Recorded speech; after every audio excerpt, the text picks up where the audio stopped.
അമ്മയുടെ സ്നേഹവാത്സല്യ ചൂടേറ്റ് കൊതി തീരും മുമ്പേ അമ്മയെ വിട്ടുപിരിയേണ്ടി വന്ന പിഞ്ചു കുഞ്ഞ് ദിയ ഫാത്തിമ. എൻ്റെ കുട്ടിനെ കൊണ്ടുപോയതാണ്, അല്ലാതെ കുട്ടി വെള്ളത്തിലേക്കോ മറ്റുള്ള ഇതിലേക്കൊന്നും പോയതല്ല. കുട്ടികളെ കാണാതാകുന്നതുമായി ബന്ധപ്പെട്ട് ശേഷം ടീം നടത്തിയ അന്വേഷണത്തിൽ ഞെട്ടിക്കുന്നതിലുപരി വേദനാജനകമായ സംഭവങ്ങളാണ് ഞങ്ങൾ മനസ്സിലാക്കിയത്. ഒരു കുട്ടിയെയും എടുത്ത ഒരാൾ ഭിക്ഷാടനം നടത്താൻ വന്നാൽ അവനവൻ്റെ കയ്യിൽ എന്ത് പൈസയുണ്ടോ അതിൻ്റെ ഒരു പാതിയെങ്കിലും അങ്ങ് കൊടുക്കണം എന്നുള്ളൊരു ചിന്തയാണ് പലരും അതിൻ്റെ ഭവിഷ്യത്ത് ആലോചിക്കുന്നില്ല. കുട്ടികൾ തട്ടിക്കൊണ്ടുവന്ന് ഇവിടെ അവരുടെ ഭിക്ഷാടക സംഘത്തിൻ്റെ വലിയപ്പെടുന്ന ഒരു സംഘം ഇവിടെ ഉണ്ട്.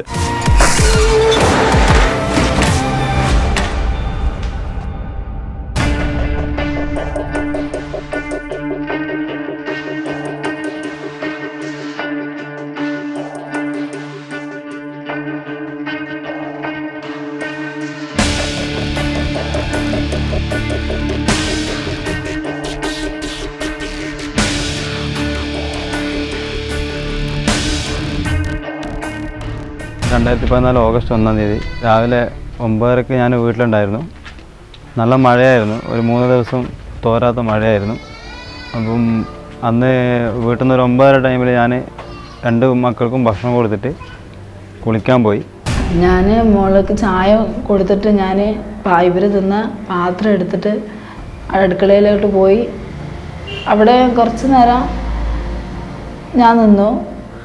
അതിനിടയിൽ ഇവർ കുളിക്കാനും കയറിയ ആ സമയത്ത് ഞാൻ മോളെ ദിയേന്ന് വിളിച്ച് ഇവള് ചായ കുടിക്കുന്ന വശത്തേക്ക് നോക്കുമ്പോൾ കസാര മാത്രമേ ഉള്ളൂ, എൻ്റെ മോളില്ല.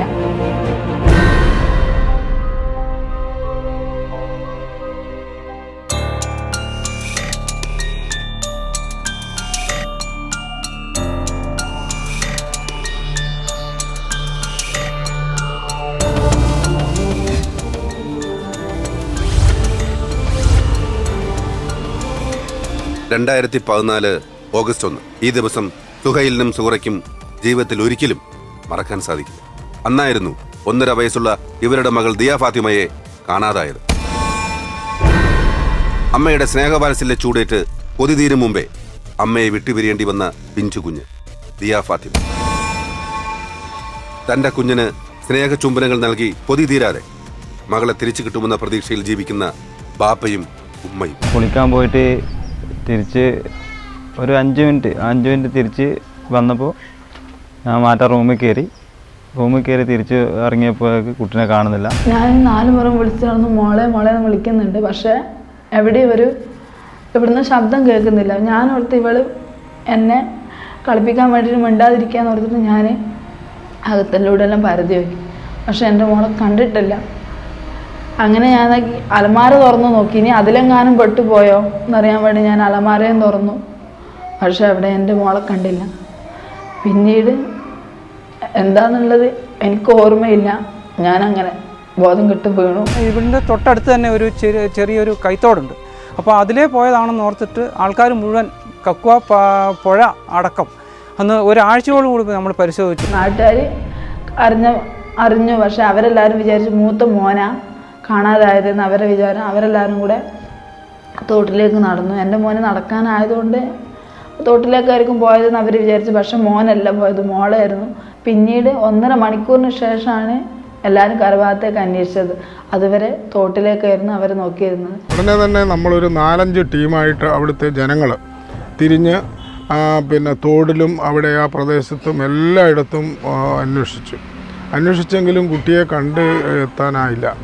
അന്ന് രാത്രിയും പിറ്റേ ദിവസവും പൂർണ്ണമായും പുഴയിലും അവിടുന്ന് ഒഴുകി വരുന്ന പുഴ ആറളം പുഴയിലേക്കാണ് വന്നിരുന്നത്, കക്കുവ പുഴ ആ തോട്. പക്ഷേ എല്ലാ സ്ഥലങ്ങളിലും നമ്മൾ പരിശോധിച്ചെങ്കിലും അവിടെ ഒന്നും തന്നെ ഒരു ലക്ഷണവും ഒന്നും ഉണ്ടായിരുന്നില്ല എന്നുള്ളതാണ് സത്യം. അതിനുശേഷം വീണ്ടും ഫയർ സർവീസുകാർ വന്നു.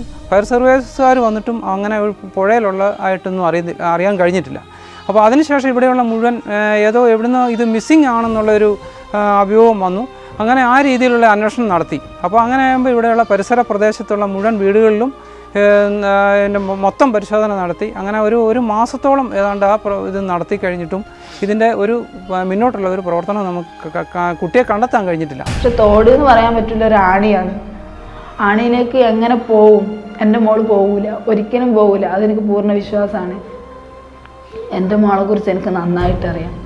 അവൾ നടക്കുമോ പിച്ച വെച്ച് വരുന്നതേ ഉള്ളൂ. 1.5 വയസ്സായാലും ഉഷാറൊന്നുമില്ല, ഉഷാറില്ലാത്ത മോളാണ്. ഒരു സ്റ്റെപ്പ് തന്നെ കയറണമെങ്കിൽ തന്നെ ഒരാളെ സഹായം വേണം. നടന്നു പോകുന്ന കുഞ്ഞാണ്, പക്ഷെ അന്ന് പോകാൻ വഴിയില്ല. എന്ന് വെച്ചാൽ അന്ന് പെരുമഴ, അതുകൊണ്ട് ഒറ്റയ്ക്ക് പോയി ആരുടെയും കൂടെ പോയതാണെന്നും പറയാൻ പറ്റില്ല.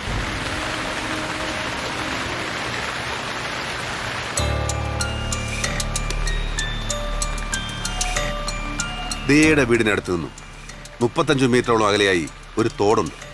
അന്വേഷണത്തിന്റെ ആദ്യഘട്ടം മുതൽ തന്നെ ദിയയെ വെള്ളത്തിൽ വീണ് കാണാതായെന്ന് എഴുതിത്തള്ളാനുള്ള വ്യഗ്രതയാണ് അന്വേഷണ ഉദ്യോഗസ്ഥർക്ക്.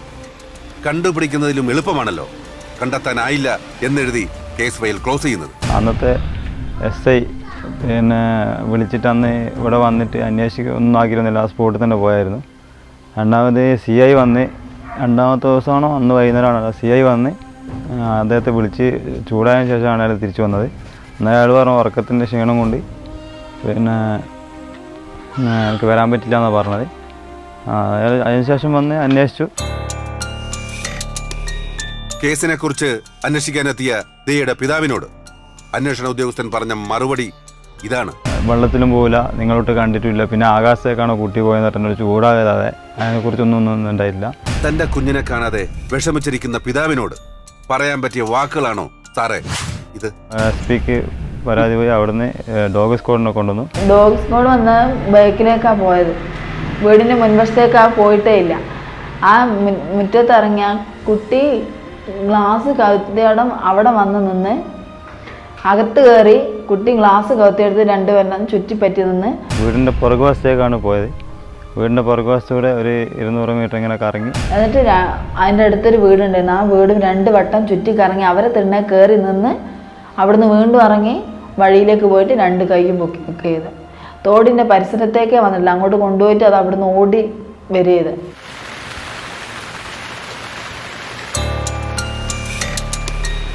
കേസ് അന്വേഷണത്തിന് കൊണ്ടുവന്ന പോലീസ് നായ പോലും ഈ തോടിന്റെ പരിസരത്ത് പോയിട്ടില്ല. ദിയെ വെള്ളത്തിൽ വീണ് കാണാതായെന്ന് തെളിയിക്കാൻ ഉദ്യോഗസ്ഥർക്ക് എന്താണ് ഇത്ര വാശി? എൻ്റെ കുട്ടിനെ കൊണ്ടുപോയതാണ്, അല്ലാതെ കുട്ടി വെള്ളത്തിലേക്കോ മറ്റുള്ള ഇതിലേക്കൊന്നും പോയതല്ല, എൻ്റെ കുട്ടിനെ കൊണ്ടുപോയതാണ്, എനിക്ക് ഉറപ്പുണ്ട്. പിന്നെ അതിൻ്റെ തലേന്നൊക്കെ കമ്പിളി വിൽപ്പനക്കാർ വന്ന, ഇവിടുന്ന് കമ്പിളി വിൽക്കാൻ അന്യ സംസ്ഥാനക്കാർ വന്ന് അവിടെയൊക്കെ ഉണ്ടായിരുന്നു. അവൾ ചായ കുടിച്ച ഗ്ലാസ് ഒരു ബെർത്തിൻ്റെ മേലെ കമത്തി വെച്ചിട്ടുണ്ട്, അതെങ്ങനെ വെച്ചു? എൻ്റെ മോള് തനിയെ കയറി വെക്കൂലല്ലോ. അതുമാത്രമല്ല, ചേർന്ന് എൻ്റെ കുട്ടി തന്നെ ഇറങ്ങുമില്ല. പൂർണ്ണമായി എൻ്റെ കുഞ്ഞിനെ കൊണ്ടുപോയതന്നെ. തട്ടിക്കൊണ്ടുപോകുന്നവരാണെങ്കിലും ഇവിടെ കേരളത്തിലെ ഭിക്ഷാടനം നടത്തുന്നവരെ സംബന്ധിച്ചിടത്തോളം നമ്മൾ നോക്കിയാൽ കേരളീയരായ ഭിക്ഷാടനക്കാരെ കാണാൻ വളരെ വിഷമമാണ്. അധിക ഭിക്ഷാടനക്കാരും ഇതര സംസ്ഥാനത്തിൽ നിന്ന് വന്നവർ, അല്ലെങ്കിൽ നമ്മുടെ അയൽ സംസ്ഥാനത്തിൽ നിന്ന് വന്നവരാണ്. ആര് കൊണ്ടുപോയി എന്നുള്ളത് എനിക്കറിയില്ല. ഞങ്ങൾക്ക് ആരോടും വൈരാഗ്യമോ ദേഷ്യമൊന്നും ഞങ്ങൾക്ക് ആരോടും ഇല്ല. ഞങ്ങളോട് ഇനി ആർക്കെങ്കിലും ഉണ്ടോ എന്നുള്ളത് ഞങ്ങൾക്കറിയുമില്ല. കേരളത്തിൽ നിന്നും കാണാതാകുന്ന 15 വയസ്സിൽ താഴെയുള്ള കുട്ടികളിൽ ഭൂരിഭാഗവും ഏതെങ്കിലും ഭിക്ഷാടന മാഫിയയുടെ കൈകളിലാണെന്നാണ് ഔദ്യോഗിക റിപ്പോർട്ട്. കേരളത്തിൽ ഭിക്ഷാടനം നടത്തുന്നവരിൽ ഏറിയ പങ്കും അന്യസംസ്ഥാനക്കാരുമാണ്. ദിയയെ കാണാതാകുന്നതിന് ദിവസങ്ങൾക്ക് മുമ്പ് അന്യസംസ്ഥാനക്കാരായ വ്യക്തികളെ സംശയാസ്പദമായ സാഹചര്യങ്ങളിൽ കണ്ടെന്നും പറയുന്നു. അന്യസംസ്ഥാനത്തിൽ നിന്നുള്ള നാടോടികൾ ഇവിടെ വരുന്നുണ്ട്. അതായത് അവർ ഇവിടെ എന്തെങ്കിലും സാധനങ്ങൾ എടുക്കാനോ പഴം സാധനങ്ങൾ എടുക്കാനോ ഒക്കെ ഈ രാവിലെ മുതൽ ഇവിടെ ഉണ്ട്. പിന്നെ എന്തുകൊണ്ടായിരിക്കും ആ സാഹചര്യങ്ങൾ കേന്ദ്രീകരിച്ച് അന്വേഷണങ്ങൾ നടത്തുന്നില്ല? പല സ്ഥലങ്ങളിൽ വെച്ച് കുട്ടിയെ കണ്ടു എന്നൊക്കെ പറഞ്ഞ്, പിന്നെ തൃശ്ശൂർ കണ്ടു, പാലക്കാട് കണ്ടു എന്നിങ്ങനെ 1-2 സ്ഥലങ്ങളിൽ കുട്ടിയെ കണ്ടു എന്ന രീതിയിലൊക്കെ ചില വാർത്തകൾ വന്നെങ്കിലും അതിനെ അന്വേഷിച്ച് പോലീസ് പിഞ്ചെന്നെങ്കിലും അതും ഒന്നും ഫലവത്തായില്ല. 6 മാസങ്ങൾക്ക് ശേഷം എവിടുന്നോ ഒരു കുട്ടിയുടെ ഇതേപോലെ സാദൃശ്യമുള്ള ഒരു കുട്ടി ഉണ്ടെന്നും പറഞ്ഞിങ്ങനെ വിവരം കിട്ടി. അപ്പോൾ ഇതിൻ്റെ കുട്ടിയുടെ ഉപ്പായും ഉമ്മായും അതുമായിട്ട് ബന്ധപ്പെട്ടു. പക്ഷേ അന്നേരം ആ കുട്ടി അതല്ല എന്ന് നമുക്ക് ബോധ്യപ്പെട്ടു. അങ്ങനെ തിരിച്ചു പോന്നു. ഒരു 4 മാസം കഴിഞ്ഞിട്ട് അങ്കമാലിയിൽ നിന്നൊരു കുട്ടീനെ കിട്ടിയതായിട്ട് CCTV ദൃശ്യം ഉണ്ടായിരുന്നു. അതിൻ്റെ അന്വേഷണം എവിടെ ശരിക്കും പറഞ്ഞാൽ എവിടെ എത്തിയില്ല. അത് നമ്മളെ കുട്ടിയായിട്ട് നമുക്ക് 100% നമുക്കൊരു ഉറപ്പുണ്ട്. പക്ഷേ അതിൻ്റെ ഒന്നും അന്വേഷണം എവിടെ എത്തിയില്ല. സംശയാസ്പദമായ സാഹചര്യത്തിൽ അങ്കമാലിയിൽ വെച്ച് ഒരു കുഞ്ഞിനെ കണ്ടെത്തിയെന്ന് വിവരം ലഭിച്ചതിനെ തുടർന്ന് അവിടെ പോയി CCTV ദൃശ്യങ്ങൾ പരിശോധിച്ചെന്നും അത് ദിയയല്ലെന്നും ദിയയുടെ മാതാപിതാക്കൾ പറഞ്ഞെന്നുമാണ് ഹൈക്കോടതിയിൽ പോലീസ് ബോധിപ്പിച്ചത്. അങ്കമാലിയിൽ ഫേസ്ബുക്കിൽ കണ്ടിട്ട് ഒരു പെൺകുട്ടി പിന്നെ ഫേസ്ബുക്കിൽ കണ്ടിട്ട് അവിടെ അവർ ബസ് സ്റ്റാൻഡിൽ അവർ സിനിമക്കാരൻ പോയിട്ട് ഭക്ഷണം കഴിക്കാൻ എന്തിനോ ഫാമിലിയായിട്ട് ബസ് സ്റ്റാൻഡിൽ വന്നപ്പോൾ ഒരു ടീം കുട്ടീനെ അടുത്ത് ഇങ്ങനെ നടന്നു കണ്ടിട്ട് ഈ പെണ്ണ് ആ പെണ്ണിൻ്റെ അച്ഛനോട് പറഞ്ഞു. അങ്ങനെ അവർക്ക് സംശയമായിട്ട് അവർ കുറേ നേരം അവിടെ വാച്ച് ചെയ്ത് തന്നു. അതിനുശേഷം അവിടുത്തെ പോലീസ് സ്റ്റേഷനായിട്ട് അവർ ബന്ധപ്പെട്ടു. അങ്ങനെ പറഞ്ഞു ആ CCTV ദൃശ്യം കിട്ടിയായിരുന്നു. അത് പിന്നെ അന്നേരം അന്വേഷിക്കുന്ന അവിടുത്തെ SIനോട് പറഞ്ഞു അവർ CCTVൻ്റെ ദൃശ്യം എടുത്തിട്ട് അങ്ങനെ അന്വേഷിക്കുന്നുണ്ടെന്ന് പറഞ്ഞു. പിന്നെ ഒരു 6 മാസം കഴിഞ്ഞിട്ട് ഹൈക്കോടതിയിൽ നമ്മൾ വിളിപ്പിച്ചു. അതിനൊന്നും ഉണ്ടായില്ല. ഹൈക്കോടതി നമ്മൾ വിളിപ്പിച്ചു. എന്നിട്ട് അവിടെ പോയി നോക്കുമ്പോൾ അവിടെ നിന്നാണ് അവർ നമുക്ക് ഈ CCTV ദൃശ്യം കാണിക്കുന്നത്. അന്ന് അവരെന്ന് പറഞ്ഞു വെച്ചാൽ പിന്നെ നിങ്ങൾ ഈ പോലീസുകാരോ അങ്കമാലിത്തെ SIയോ അല്ലെങ്കിൽ ഇരിട്ടി സ്റ്റേഷനിലെ SIയോ നിങ്ങളെ ഈ CCTV ദൃശ്യം കാണിച്ചോ എന്ന് നമ്മളോട് ചോദിച്ചു. നമുക്ക് കാണിച്ചു തന്നില്ല. അവർ റിപ്പോർട്ട് ചെയ്തത് നമുക്ക് ഈ അങ്കമാലിലെ ഈ CCTVയിലെ ദൃശ്യത്തിനെ കുറിച്ച് നമുക്ക് കാണിച്ചു തന്നു. നമ്മളെല്ലാന്ന് പറഞ്ഞു എന്ന് പറഞ്ഞിട്ട് അവർ കളവാണ് എഴുതി പിടിപ്പിച്ചിട്ടുള്ളത്. നമുക്ക് കാണിച്ചു തന്നില്ലായിരുന്നു. അതിനുശേഷം അവിടെ നിന്ന് അവരാണ് നമുക്ക് കാണിച്ചു തരുന്നത്. അതിനുശേഷം അത് മീഡിയ പിന്നെ സോഷ്യൽ മീഡിയയിലൊക്കെ പബ്ലിസിറ്റി ആക്കി ഫുള്ള് ഇപ്പോൾ നടന്നുകൊണ്ടിരിക്കുന്നത്. അതിൻ്റെ ഒരു റിപ്പോർട്ട് ഇന്നവരായിട്ടില്ല, അന്വേഷിക്കുന്നുണ്ടെന്ന് പറഞ്ഞു. കുട്ടികൾ മിസ്സാകുന്ന സമയത്ത് ഒരു പരാതി കൊടുത്തു കഴിഞ്ഞാൽ പോലീസിന് അതിൻ്റേതായി ഇപ്പം അവർക്ക് അവരുടെ സൈബർ സെല്ലിൻ്റെ സഹായത്തോട് കൂടിയിട്ട് തന്നെ പല സ്ഥലങ്ങളിലേക്കും ഈ ഒരു വാർത്ത എത്തിക്കാൻ കഴിയുക. പല സ്ഥലങ്ങളിലേക്കും അതേപോലെ തന്നെ നമ്മളെപ്പോഴും കാണുന്നത് കുട്ടി അധികം മിസ്സാവുന്നത് രക്ഷപ്പെടാൻ കാണുന്ന ഒരു സ്ഥലം റെയിൽവേ സ്റ്റേഷനാണ്. ഈ കേസിന്റെ അന്വേഷണവുമായി ബന്ധപ്പെട്ട് കർണാടക പോലീസിൽ പരാതി കൊടുക്കാനെത്തിയ ദിയയുടെ പിതാവിന് ലഭിച്ച മറുപടി ഇങ്ങനെ ഒരു കേസുമായി ബന്ധപ്പെട്ട് കേരളത്തിൽ നിന്നും ഒരു അറിവും ലഭിച്ചിട്ടില്ല എന്നാണ്. കുട്ടിയുടെ മിസ്റ്റേക്ക് അടുത്ത് കർണാടക ആയതുകൊണ്ട് അടുത്തേക്ക് ഒരു പരാതി കൊടുക്കാൻ വേണ്ടി ഞാൻ ഫോട്ടോയും ഇതിൻ്റെ ഡീറ്റെയിൽസ് എല്ലാം എടുത്ത് പോയപ്പോൾ അവിടുത്തെ SP പേരെനിക്കറിയില്ല, മടിക്കേരി SP എന്നോട് പറഞ്ഞു വെച്ചാൽ ഇത് ഇങ്ങനെ ഒരു മിസ്സിംഗ് കേസ് വന്നാൽ സാധാരണ ചെയ്യുന്നത് അവിടുത്തെ ആ ജില്ലയിലെ അല്ല സംസ്ഥാനത്തെ അവിടുന്ന് സ്റ്റേഷനിലെല്ലാം അതിൻ്റെ ഫാക്സ് വരുന്നു. എന്തോ പറഞ്ഞു മിസ്സിങ്ങിനെ കുറിച്ചുള്ള ഒരു ഫോട്ടോ അടക്കം ഇത് വരുന്നു പറഞ്ഞാൽ അവിടെ നിന്ന് അങ്ങനെ ഒരു സംഭവം ഇന്നുവരെ വേറെ സ്റ്റേഷനിലേക്ക് ഇവിടുന്ന് പോയിട്ടില്ല. ശരിക്കും പറഞ്ഞാൽ എവിടത്തേക്കും മിസ്സിങ്ങിനെ കുറിച്ചുള്ള ഒന്നും പോയിട്ടില്ല. ഇപ്പോൾ കേസ് ഉണ്ടോ എന്ന് ചോദിക്കുമ്പോൾ ഉണ്ടെന്ന് പറയല്ലാതെ അന്വേഷിക്കുന്നുണ്ടോ എന്ന് ദൈവത്തിനെ അറിയാം. അത് പറയാനുള്ളൂ. കുട്ടികളെയും കൊണ്ട് ഇങ്ങനത്തെ ഇതര സംസ്ഥാനത്തിലുള്ള സ്ത്രീകളോ അല്ലെങ്കിൽ പുരുഷന്മാരെയോ കാണുമ്പോൾ തന്നെ അവരെ ചോദ്യം ചെയ്യുവാനും അതിലേക്ക് ഇവിടെ നിന്ന് കിട്ടിയ കുട്ടിയാണ്, എന്താണ്, എന്തെങ്കിലും രേഖയുണ്ടോ എന്നുള്ളത് എല്ലാം പോലീസ് മനസ്സിലാക്കാനുള്ളൊരു ശ്രമം നടത്തണം. ആ ഒരു ശ്രമം ഒരിക്കലും പോലീസിൻ്റെ ഭാഗത്തു നിന്നും ഉണ്ടായിട്ടില്ല എന്ന് തന്നെ വേണം പറയാൻ. ഒരു 2.5 വർഷം കഴിഞ്ഞു, 3 വർഷത്തിൻ്റെ അടുത്താകാൻ പോകുന്നു ഈ കുട്ടി ഇവിടുന്ന് മിസ്സായിട്ട്. ഡിപ്പാർട്ട്മെൻറ്റിൻ്റെ ഭാഗത്ത് നിന്ന് ഇപ്പോൾ ഒരു അന്വേഷണമൊന്നുമില്ല. ഇപ്പോൾ കാണാതായത് സമൂഹത്തിൽ ഉന്നത സ്ഥാനവും രാഷ്ട്രീയ സ്വാധീനമുള്ള ആരെങ്കിലും ആയിരുന്നുവെങ്കിൽ നിങ്ങൾ ഈ രീതിയിൽ തന്നെ ആയിരിക്കുമോ അന്വേഷണം മുന്നോട്ട് കൊണ്ടുപോവുക? 24 മണിക്കൂറിനകം പറപ്പിക്കില്ലേ നിങ്ങളെ?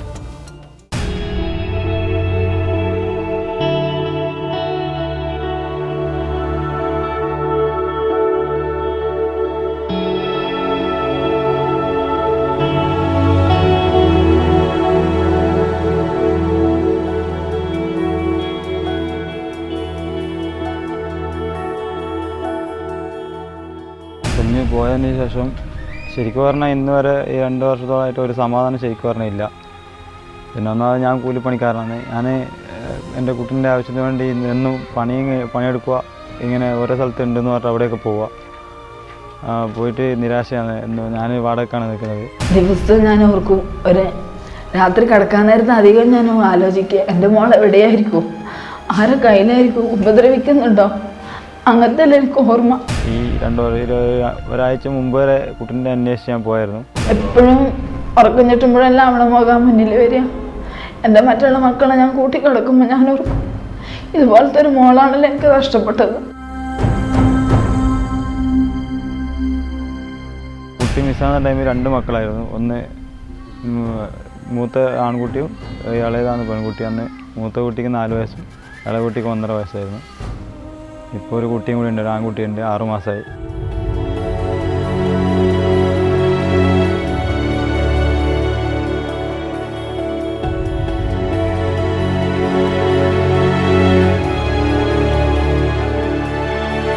ഇപ്പോൾ ജനിച്ച കുട്ടീൻ്റെ അതേ ഷേപ്പിന് ഒരു മാറ്റമില്ല. ആ കുട്ടി തന്നെയാണ്, അതേ മോച്ചായോ അതേ കളിയും ഒക്കെ ഇപ്പോഴത്തെ കുട്ടിക്കൊണ്ട്. മോളെ സ്വപ്നത്തിൽ ഞാനിങ്ങനെ എൻ്റെ കയ്യിലേക്ക് വരുന്നതും കുറേ ആളുകൾ കൂടിയിട്ട് എൻ്റെ കുട്ടീനെ എൻ്റെ അടുത്തേക്ക് ഏൽപ്പിക്കുന്നതൊക്കെ ഞാനിങ്ങനെ ഉറക്കത്തിൽ കാണും, സ്വപ്നത്തിൽ കാണും. അവിടുന്ന് ചാടി എഴുന്നേൽക്കുമ്പോൾ അത് സ്വപ്നമായിരുന്നല്ലോ, യാഥാർത്ഥ്യമല്ലല്ലോ എന്ന് തോന്നിപ്പോ കുറേ നേരം ഇരുന്ന് കരയും. വീണ്ടും വിചാരിക്കും ദൈവം എവിടുന്നെങ്കിലും കാണിച്ചു തരുമായിരിക്കും, ഏതെങ്കിലും വഴിയിൽ പടച്ചോനെ എത്തിച്ചു തരുമായിരിക്കും എന്ന്.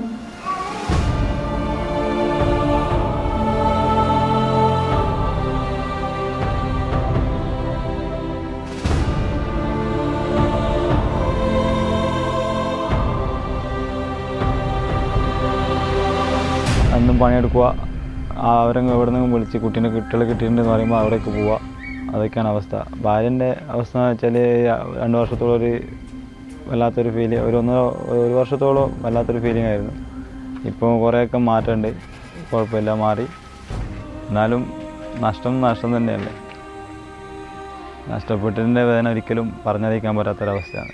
ഇന്ന് കിട്ടും നാളെ കിട്ടും എന്നുള്ളൊരു ഇതിലാണല്ലോ ഞങ്ങൾ നടക്കുന്നത്. ഞാൻ ഇന്നും അങ്ങനെ തന്നെ നടക്കുന്നത്. ഇന്നല്ലേ നാളെ എൻ്റെ കുഞ്ഞെൻ്റെ കൈകളിൽ എത്തുന്നുള്ള ഇതിലിങ്ങനെ നടന്ന് പോവുകയാണ്. 100% എൻ്റെ നഷ്ടപ്പെട്ട മോളെ എനിക്ക് തിരിച്ചു കിട്ടുന്നത് ദൈവത്തിന് വിശ്വസിക്കുന്നുണ്ട്, ഉറപ്പായി തിരിച്ചു കിട്ടും. ആരുടെയെങ്കിലും കൈവശം കുഞ്ഞ് ഉണ്ടെങ്കിൽ അതിനെ കിട്ടട്ടെ എന്ന് നമുക്കും ഒത്തിരി ആഗ്രഹമുണ്ട്. ദിയയെ കാണാതായിട്ട് 2.5 വർഷം കഴിഞ്ഞിരിക്കുന്നു. കാണാതായത് വെറും 1.5 വയസ്സു മാത്രം പ്രായമുള്ള ഒരു പിഞ്ചു കുഞ്ഞിനെയാണ്. ഉദ്യോഗസ്ഥരെ സംബന്ധിച്ചിടത്തോളം ഇതൊരു മിസ്സിംഗ് കേസ് മാത്രമായിരിക്കാം. പക്ഷേ ദിയയുടെ വീട്ടുകാർക്ക് നഷ്ടമായിരിക്കുന്നത് അവരുടെ ജീവനാണ്.